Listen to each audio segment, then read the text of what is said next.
Everyone still wants love, you know, and just because you have HIV or AIDS doesn't mean that you can't have that. The infection rate has not gone down. The same number of people pretty much are getting infected each year. The stigma, the lack of knowledge about HIV still exists. If we could destigmatize it, and if we could make people with HIV feel like they're normal human beings, that would be really important. It's wonderful to be connected to the community, but when the community knows you so well that you can't make a healthy choice for your own health care, that starts to become limiting. Be supportive of people with HIV and be kind to them. No one asked for this. And this is not God's punishment. This is just a disease. Talking about it is extremely important. There's a lot of fear, even still, and there's a lot of misunderstanding. And so those things can be healed through education, they can be healed through prayer and compassion, and through friendship and relationship, and of reaching out.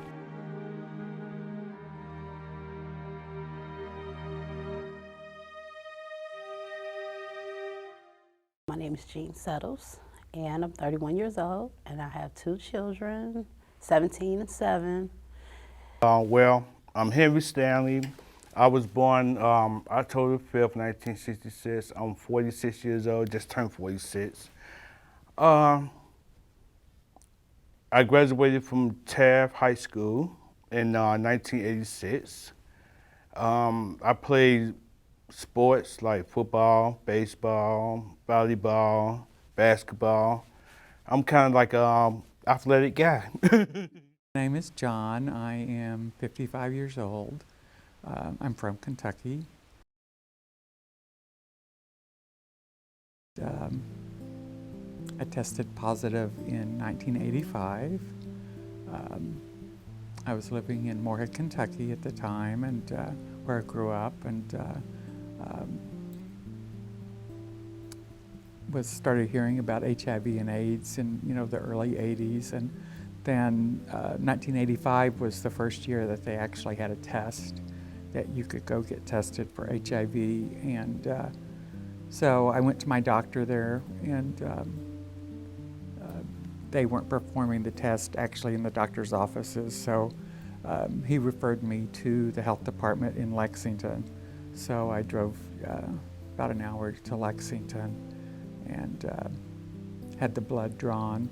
And in those days, it took 2 weeks for you to get the result.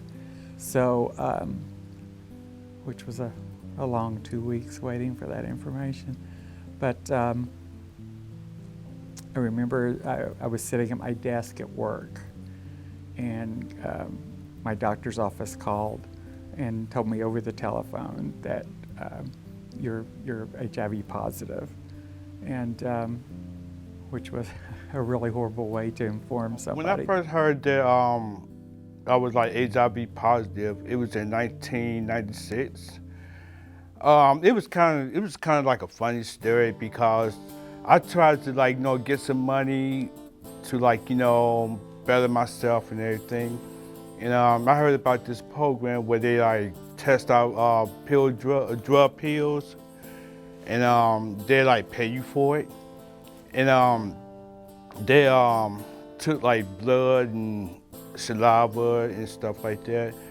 And they said, well, we'll call you if your blood come up at normal. I said, okay.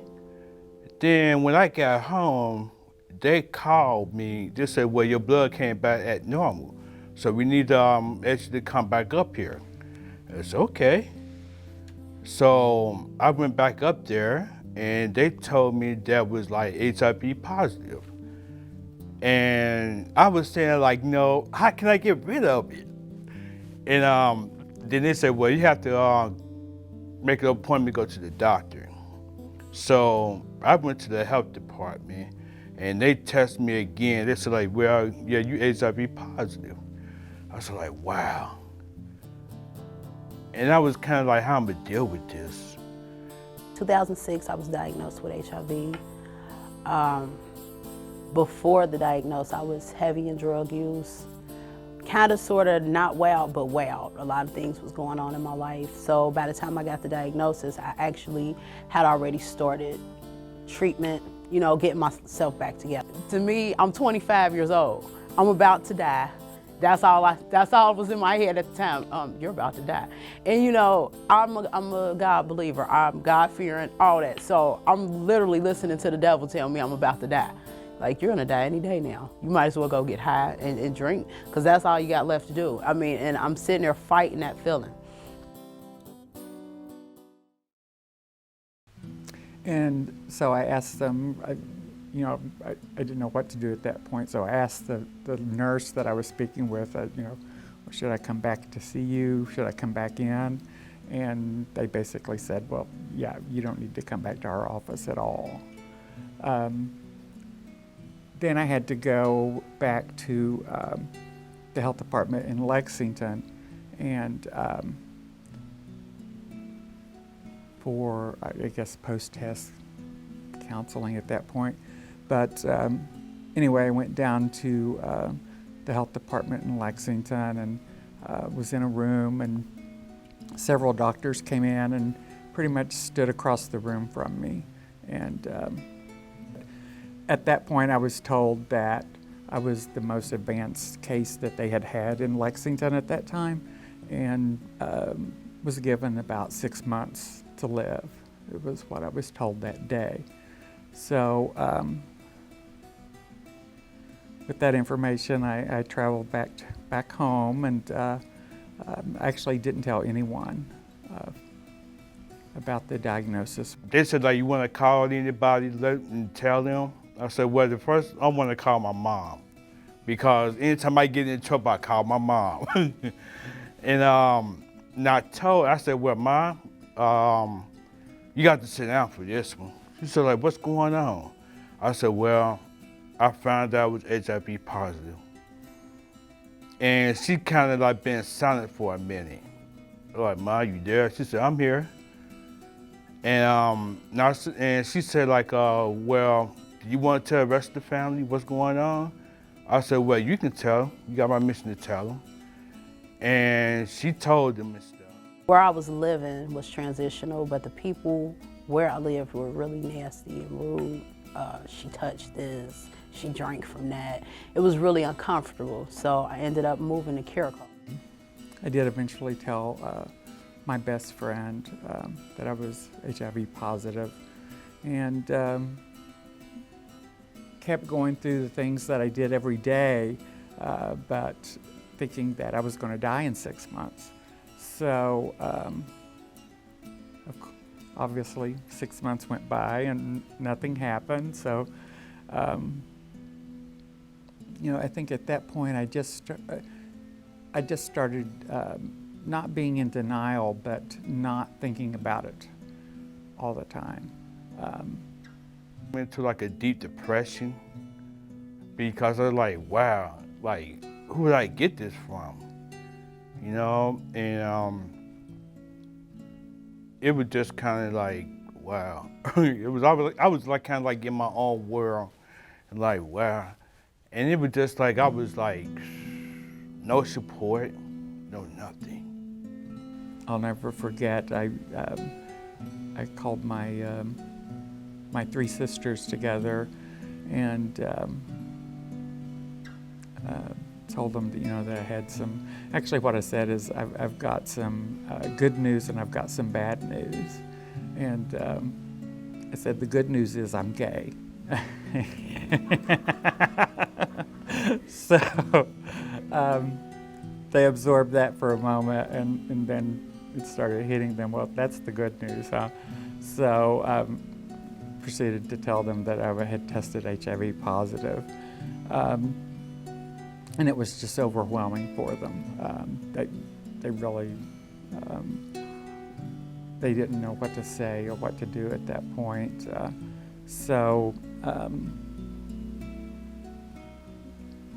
They were supportive, but they really they couldn't even talk about it. It was just too much for them. The hardest part about even dealing with AIDS and HIV is people who don't understand it. That's the hardest part about any of it. And just the shunning and the ridicule that comes from uneducated people. If you're not strong-minded, you can literally be beat down by it. And honestly, it can make you go back to drug use or being a chronic alcoholic because you don't want to deal with what life throws at you or you don't know how.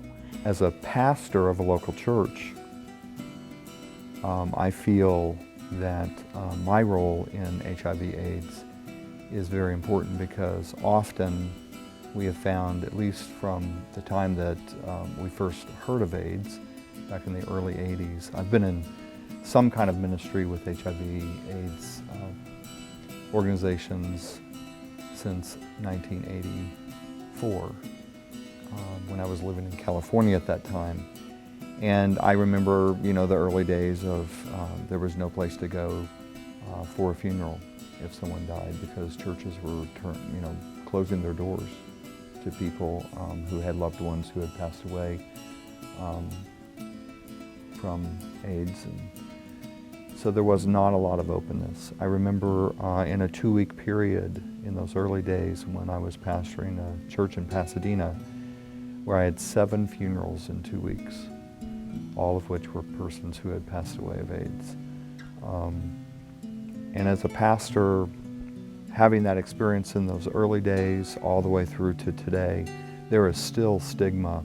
There is still that separation, that divide, not just with HIV/AIDS, but also other diseases as well. Has this terrible stigma still. I wish it didn't. I mean, that's a big, big part of the problem with HIV. It's, as far as I'm concerned, as a physician, it's just another disease. People who have it are not bad people. They were just unlucky people. Almost every adult has sex sooner or later. These people had sex with the wrong person. How did they know? There was no way to know. The reason why I'm willing to go to any lengths to speak to the youth and let them know how serious and how easy. It's just as easy as getting pregnant. You can have sex for the first time and end up with HIV too, and pregnant. All these things can happen. You're not going to get HIV from a toilet seat. You're not going to get HIV from eating in a restaurant where the chef has got HIV. You can only get HIV from intimate contact with another person or sharing blood, which is pretty intimate even if it's not sexual. Since 2007, we've taken in 263 new clients, people who had never before entered our case management program for services. Of those 263 people, 110 of them were already at a diagnosis of AIDS when they were diagnosed with HIV, over 40%. And I've talked to enough people in 13 years, they've told me they knew they were at risk, they knew they were doing things that were putting them at risk of being positive, but if they went and got tested, people were going to know. That's what they think. People are going to know, people are going to find out, and then I won't be able to live in my community. It's a very interesting situation. I've worked with one gentleman, actually I'll meet with him later today, and he told me for the longest time, he's been open since 2003, that he became HIV positive through heterosexual sex. It can happen. It doesn't happen very often, but it can happen. And 2 years ago, he finally told me that he's a gay man, and he knows the person that was positive that he became positive from, but he just couldn't tell me that. He couldn't trust me. It took 7, 8 years of building that trust before he could finally disclose to me how he really became positive. So that just tells you what people are struggling with every day in their lives as they live with this disease. There's a lot of fear, even still, and there's a lot of misunderstanding. And so those things can be healed through education, they can be healed through prayer and compassion, and through friendship and relationship, and of reaching out to the community and saying, this is a place where you will find God's love, this is a place where you will hear the stories of Jesus, who is a man of compassion and healing and love. And I see that as such a major piece of what the church needs to be about. And that includes all diseases and all persons who find themselves on the fringe of society for whatever reason. In this case, it happens to be HIV/AIDS, and I think all churches should be a part of this and make it perfectly clear that everyone is not only welcome because, or in spite of, rather, but welcome no matter what. And that takes a lot of work sometimes in congregations.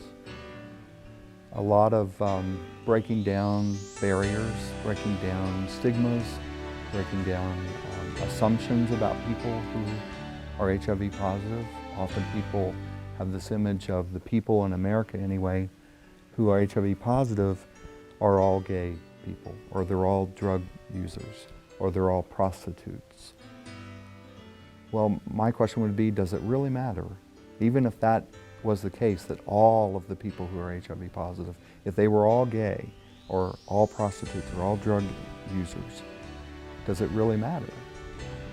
Because as I understand the gospel, we're to love and reach out to everyone. I think we talked for a lot of years that the stigma around HIV had dissipated, and I don't believe it has. I think it's kind of gone undercover. What I hear from our clients and what I hear from the folks coming in who are getting tested, our clients are telling us that they get a lot of discrimination. If it's gay men inside the gay community, where if somebody discloses their status, they're talked about and that's shared. We hear that in the African American community, that if somebody finds out that he or she is HIV positive, that starts to get rumored around in the community, and that stops people from getting care. It stops people from getting treatment. It stops people from talking about HIV. Because even the person who advocates for testing, there's got to be a reason. So the stigma is very high. And I see through our testing program, and we test about 350 people a year with the oral swab, and we see a lot of folks who are just really, really scared of HIV. And they may or may not have risk. Some have a lot of risk, some don't have any, hardly at all. But the fear of HIV is just really driving their emotions, and they don't want to talk about it. And I think that's what we're seeing in the community. It's the big pink elephant in the corner that nobody wants to talk about, but everybody knows is there.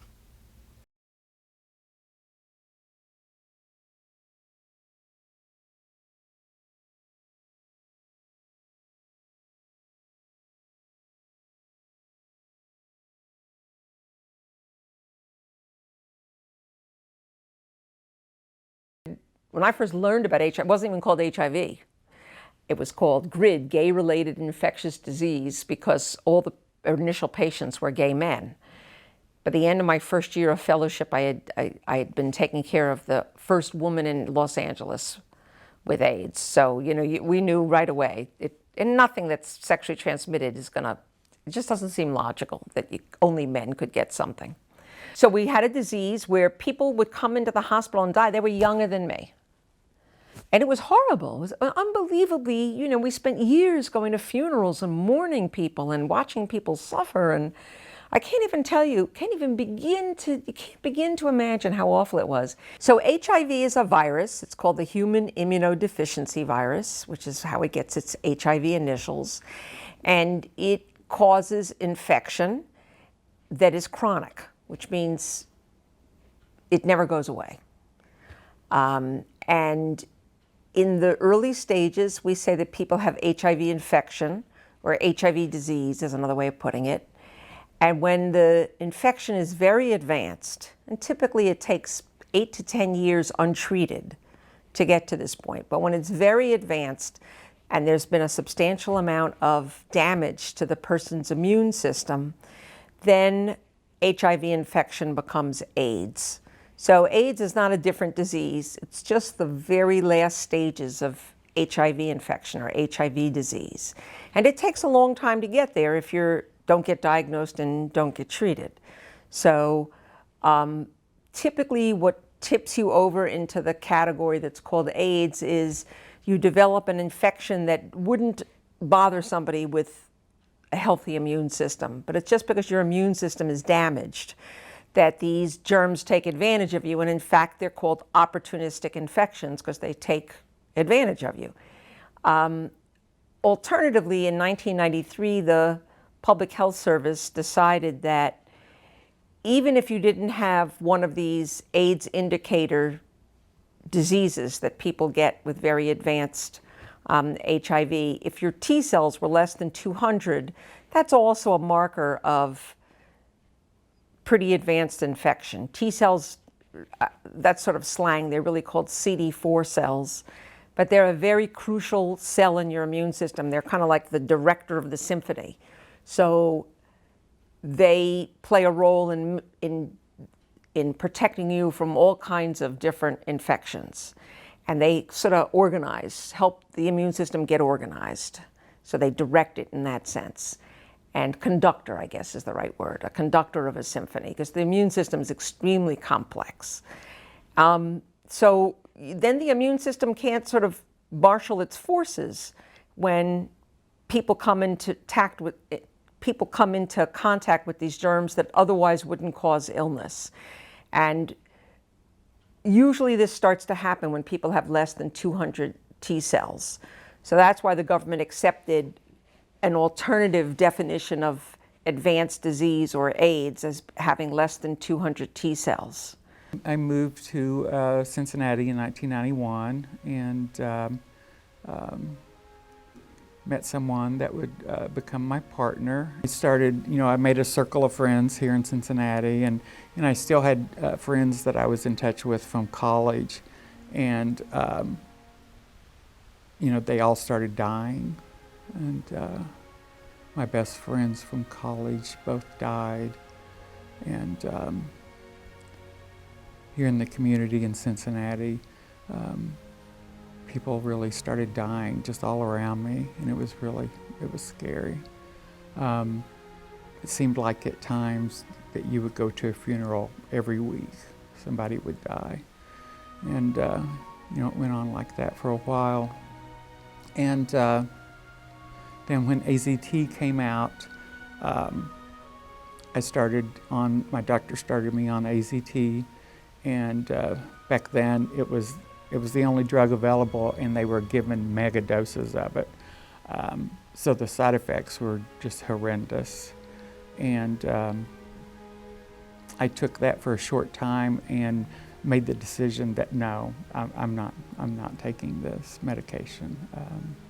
The side effects were just made you feel like you wanted to die. It was really horrible. So, I stopped taking that medication. And then they, of course, continued developing new medications. And then the protease inhibitors came out. And, I started on a cocktail, what they would call a cocktail of 3 medications. So eventually my partner, just as the protease inhibitors were coming out, my partner died. And which was, kind of sent me into a little bit of survivor's guilt, because it was like just at the cusp, and he was there, and then he was gone, and I was still here. And why was I still here? But and at that point, I was pretty frail actually at that point. My body was, and so I went on disability and lived on disability for quite a while. And then, as the medications continued to develop, and I got stronger and wasn't getting sick. Although I was still experiencing really bad side effects from the medications. And I had a great doctor. I had Dr. Frame. He made me really relax and understand that had there been 1981, I probably would have been doomed.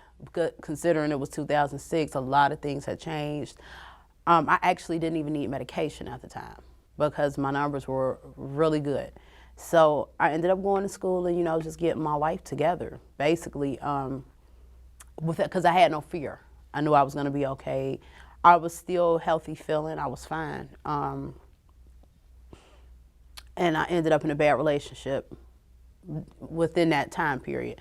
And I didn't use or anything, but dealing with the relationship, I ended up using again in 2010.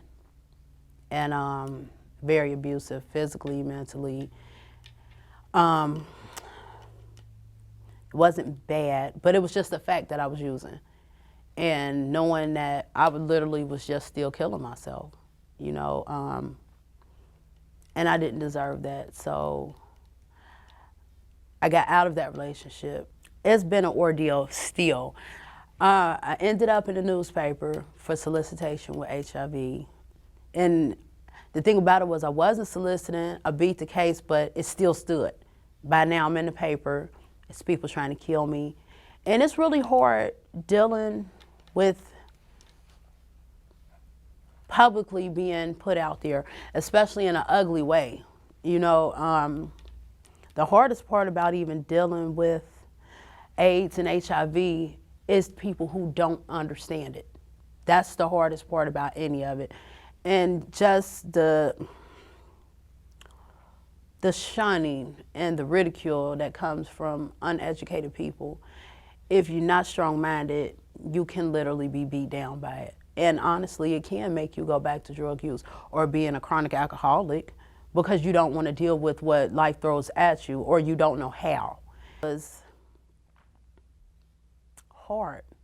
It was extremely hard at first because I have a 17-year-old daughter who has to see her mom in the paper. Not because of drug use or anything outside of that. And it made me cry so hard one day because, you know, I'm trying to deal with it and I'm apologizing to her. I have a very great relationship with my daughter. First got the disease, nobody never told me that they had the virus. You know, I didn't have a choice, you know? And now you got to tell people that you HIV positive, you know? I mean, that's a step up though. Cause that's like, you know, everybody got to take caution, though, you know?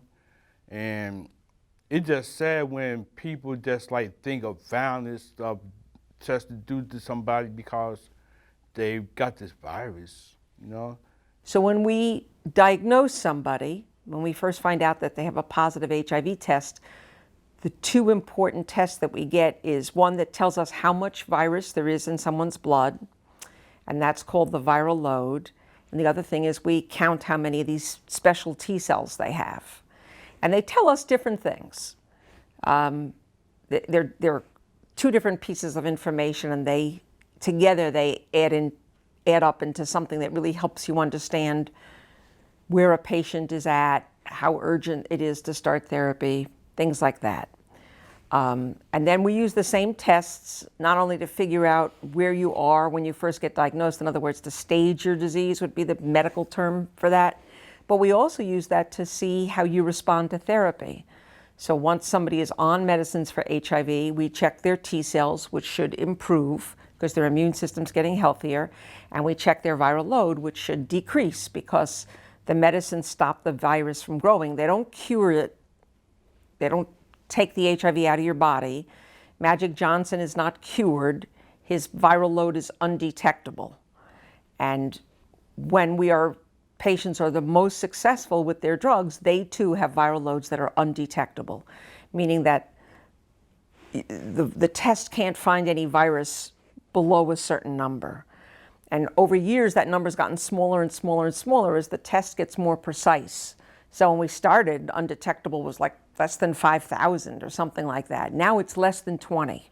So if your viral load, the amount of virus in your blood, is less than 20, then you're undetectable. And most of our patients achieve this. This is not, with the current really good medicines, this is not so hard to do. The first medicine we had for HIV was AZT, and that was approved by the FDA in 1988. And it took like almost 4 years till we got a second drug. So it turns out AZT works, but it works for a limited period of time. And what we've learned over the years is it takes 3 separate drugs, all aimed at the HIV to control it. that if you use one drug or even two drugs, the virus will behave for a little while, but then it will become resistant. So it takes 3 drugs attacking the virus from 3 different positions, as it were, to control the virus, make the viral load undetectable, and keep people from getting resistant virus. And resistance just means that the drugs that you're taking no longer work. And although we have 26 approved drugs now, FDA approved, I mean, the problem is they're all in sort of families that are chemically related. So if you get really resistant to one drug, you're often resistant to some of its brothers, sisters, and cousins. And the more resistant you get to that drug, the more resistant you are to its aunts and uncles and grandparents, the chemically related drugs. So we really want people to be successful from the very beginning, even though we have a lot of drugs. The ones that are the easiest to take, fewest times a day, fewest side effects are the ones we use first. And if people exhaust the ones we use first, then we wind up using the more problematic drugs. You have to take them more times a day. They may have more side effects. So we want everybody to be successful right away. Now, we've been developing these drugs since 1988. We're up to 26, but there was sort of a quantum leap, 2 quantum leaps, actually, I should say. One was around 1996 when the first protease inhibitors became available. And the first ones had lots and lots of side effects, but they were very powerful.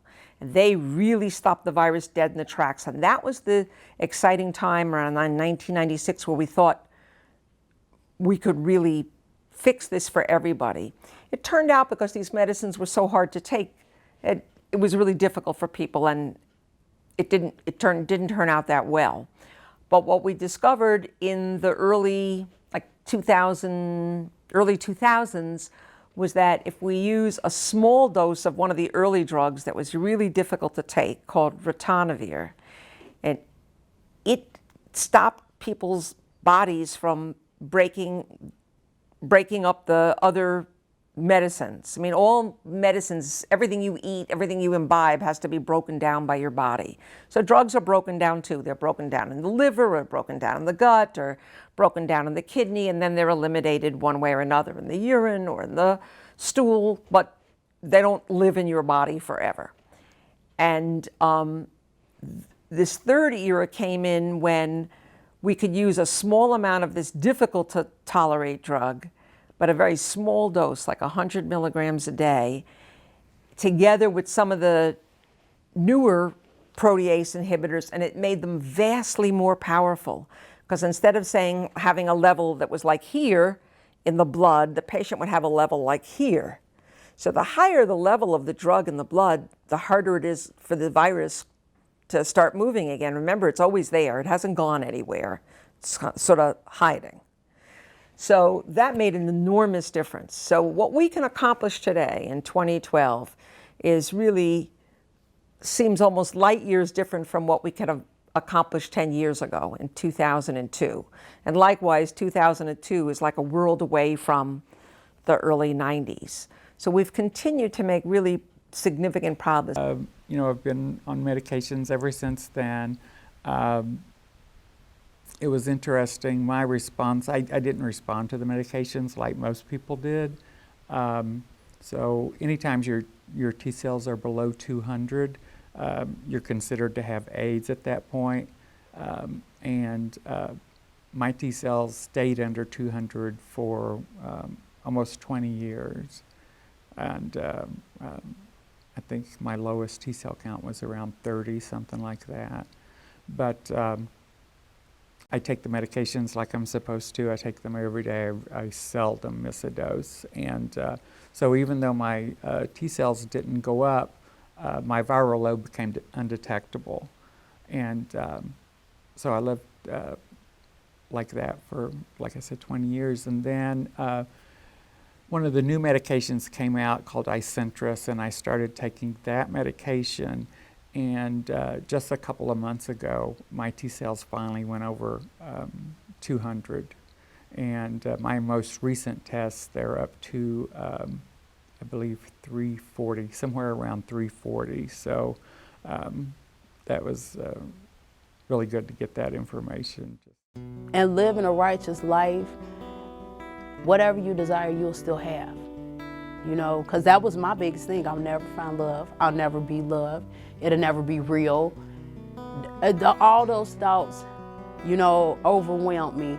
So I kind of defocused from everything except my children to try and keep me balanced. But everyone still wants love, you know, and just because you have HIV or AIDS doesn't mean that you can't have that. It does not mean that you can't have any more children. It doesn't mean that you can't have a productive life. I mean, bad things can happen, of course. Your body is more sensitive to a lot of things. You're more susceptible to a lot of things. I go through a lot. I suffer from every single side effect that comes with all my meds. Every last one of them. You know, I may get 2 good days a week. I may get 1. I may have none. But I do know that with some of the things I would call suffering, I'm still healthy. On the inside, I may be a little beat up. I may go through some changes and some challenges, but I will wake up tomorrow. You know, it'll lighten up. You know, you gotta pray and just know. You know, you can get only all you can get, but I'd rather have what I have than have nothing.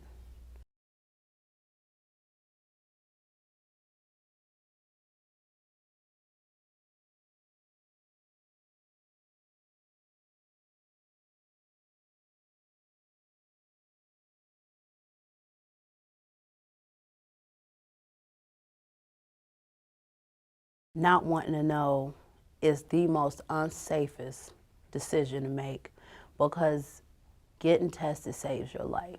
Because sometimes you can wait sitting in the unknown, and by the time you find out, there's nothing anyone can do. And we just need to like educate more people on that, you know. And why I'm here today is that life is just too short, man. It's just too short. You know, we got to like, you know, so like, hey, you know, we know where you can get help at. You know, if you feel you need somebody to talk to, we know where somebody can help you with that. There's a lot of work that needs to happen, especially in the Black community, with the Black church, that they need to address the issues, because that's a population that's one of the fastest growing populations of people becoming HIV positive. And I believe that it's because they don't want to talk about it. I think that is going to take people that living with HIV, putting themselves on the line and being open about their status. And that's really hard and really scary, and you have to be really careful about it. But the more visible we become, then the more people are going to have to talk about it and acknowledge, you know, that we are here in the community, and that we deserve the support just like anyone else of the church or friends or family, any kind of organization. So, having lived through 27 years of this epidemic, and then to still be seeing the infection rate has not gone down. The same number of people pretty much are getting infected each year that during the whole epidemic people are living, but longer, but people are still becoming infected with HIV. So yeah, talking about it is extremely important, because it's really tough looking at, you know, having a 20-year-old today come in to me because they've tested positive, when education could have prevented that, I believe. So yeah, it's really important that we continue to talk about HIV. My name is Paul Trickle, and I'm a senior case manager with the Northern Kentucky Health Department, and I work within our Kentucky HIV Care Coordinator program, providing case management services to people who are infected with HIV. The most important thing for us is that people don't get infected. So people need to be sure and take some steps to ensure that that doesn't happen. Most importantly, they need to focus on issues of maintaining their own health. So using condoms, talking to their partners about their sexual and injecting drug use, and then also taking steps to provide for their general health, good nutrition, exercise, so forth. Second thing is they need to, if they haven't already, they need to enroll in insurance through Connect. The Affordable Care Act is working in Kentucky. We have a very good system. It's easy to manipulate. People can enroll on their own, or if they can't enroll on their own, they can get assistance either through connectors or even through insurance brokers who are authorized to work in Connect. Once you've got insurance, get a primary care provider. Somebody that you can work with, that you can talk to, that you can share information with, most especially that you can talk about your risk behaviors, whether they be sexual risk behaviors, whether they be injecting drug use, whether they be engaging sexually with multiple partners. But someone you can talk to, somebody that you can go to issues to, and somebody who will listen to you and work with you in a team approach as a physician. Well, my program has a couple of different components. The primary component is HIV rapid testing. It's an oral swab, takes 20 minutes. Myself, our case managers, and trained volunteers help us offer 5 clinics a month throughout the northern Kentucky area. The folks can come in, anybody can come in, it's an anonymous test, it's free. We get their results in 20 minutes, and if they happen to have a reactive test, we can help them get into medical care. The second component of my job is education. We do an HIV CEU class. We answer questions for the general public. I would say I probably get 1 to 2 calls a week from folks who have some concerns around HIV or need information for something. We work with Thomas More and NKU and Gateway. We work with the state, of course, to help them with their programming. That's primarily what we do. And then we have programs for our clients that help them live more effectively with HIV. When we talk about testing, we're also talking about helping them reduce their risk. Depending, no matter what their status is, we can help them reduce the risk of either transmitting the HIV to somebody else or acquiring HIV if they're negative. And that looks at a person's ability to make choices for him or herself. And what we often talk about is if this person that you're with is not paying your rent and doesn't, you don't have any debt to them, go ahead and make your choices. They're the one, you need to make choices for yourself. And you need to live your life the way you need to live your life. Why is somebody else's opinion going to make a decision about your health care? Somebody in the community who doesn't know anything about you but is just talking bad about you, why are you going to let them make a decision that could literally end your life sooner? According to the Public Health Service, to the Centers for Disease Control, there are about 1.2 or so million people in the United States with HIV. Of that, 300,000 don't know they have it. So that's a lot of people. And these are the people who keep the epidemic going. They don't feel sick. Until you have end-stage HIV, until you're at the point of having AIDS, most people don't feel sick. They go around their lives, they have their regular, ordinary lives, they have unprotected sex, they give their HIV to someone else. They had no idea they had it. So we're trying to find these 300,000 people. So often emergency rooms will offer this. Health departments will often offer rapid testing. Some physicians do rapid testing in their offices. So, it is possible to do this without getting stuck for tubes of blood. And it is possible to find out right away. 1/4 of the patients in our clinic, and getting closer to 30% all the time, are women. And there are men who get their disease heterosexually. So, really, and in most of the rest of the world, this is an equal opportunity disease. In fact, like in Africa, there are more women with HIV than men with HIV. It's a peculiarity of the history of how HIV got into this country and was very concentrated among gay men that made it in the beginning seem like it was a disease of gay men. It's just a disease of having sex with the wrong person. I've seen very young girls that my daughter went to school with pregnant with AIDS.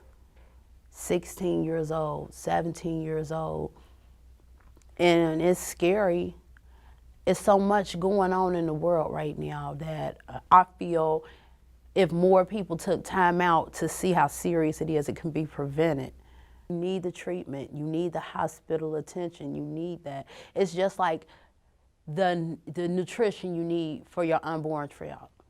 Same way you need to nurture that child, the same way you have to nurture yourself. So no matter how afraid you are to know, have enough courage to find out. That's how I see it. We have HIV testing once a month at our church, the fourth Sunday of the month from 1 till 4. And then we also do testing off-site for special events. We partner with the Northern Kentucky Health Department, and they provide our training and the materials that we need to do the testing. Because of the new test, it's just a swab, an oral swab, and then you have the results in a few minutes afterwards. It's a very simple test. We've been doing this, I think, for probably about 2 years now. And we started doing testing actually with the World AIDS Day prayer service. Several hours before the service, we provided testing through the Northern Kentucky Health Department.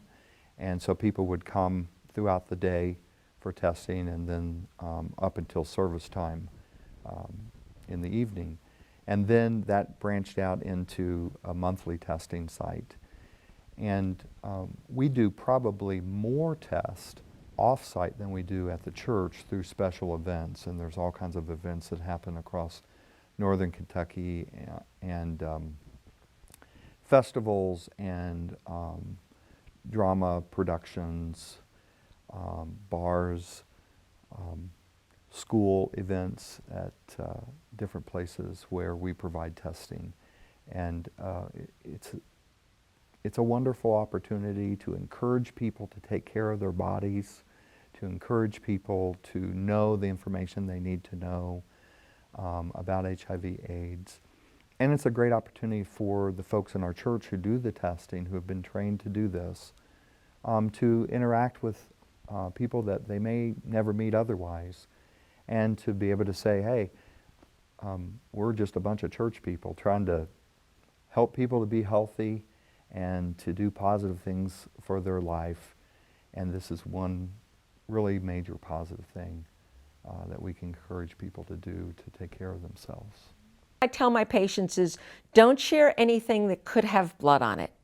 Like, even if you don't tell the other people in your family, just don't share razors, don't share toothbrushes. Every once in a while you brush real vigorously and you spit it out and it's blood tinged. Don't share toothbrushes. Even though really HIV can't live on inanimate objects, for an extended period of time. But just to be extra safe. And I tell people, keep a bottle of bleach under the kitchen counter.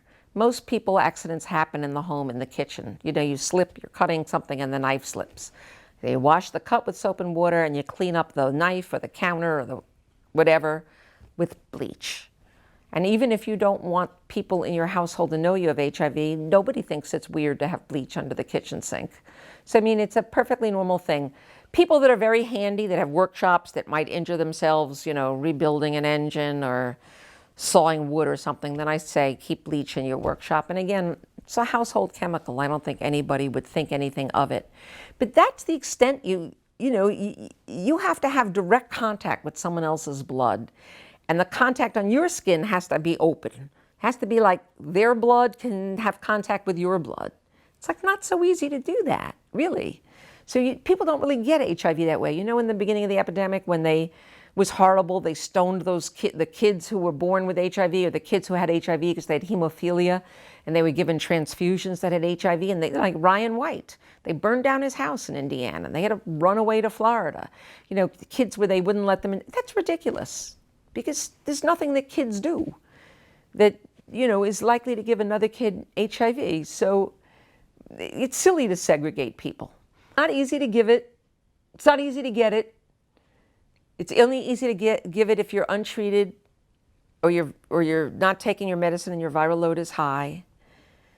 I wish the stigma would go away. It's just a disease, It's just that, half the world has herpes, and that's sexually transmitted too. And people don't walk around feeling shameful about that. We need as a society to get over this so that people who have this disease don't feel bad about themselves. Learn about HIV. There's still a lot of fear around HIV and its transmission. The continuing education class we do for professionals, we hear an awful lot of folks who are really concerned that HIV is more easily transmitted than it is. And it's not. It's very, very clear in the research, and this has been proved again and again. You can't catch it from a handshake, you can't catch it from learning about it, you can't catch it from getting a test. If you do have risk factors, you should get tested.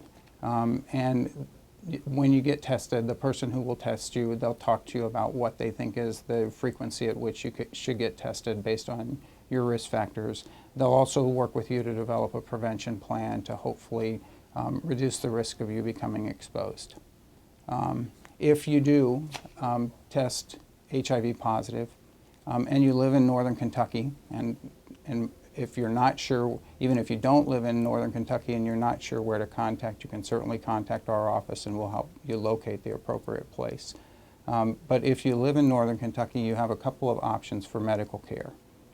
You can go to the University of Cincinnati Medical Center, which is a Ryan White funded program. And so they'll see folks from the greater Cincinnati region, including southeast Indiana and northern Kentucky. If you have insurance, including Medicaid or Medicare, there are two other options that you can consider. You can, there's a private group in Edgewood called the Infectious Disease Consultants of Northern Kentucky. They're a practice of 4 doctors who are all infectious disease specialists, and they all specialize in HIV care.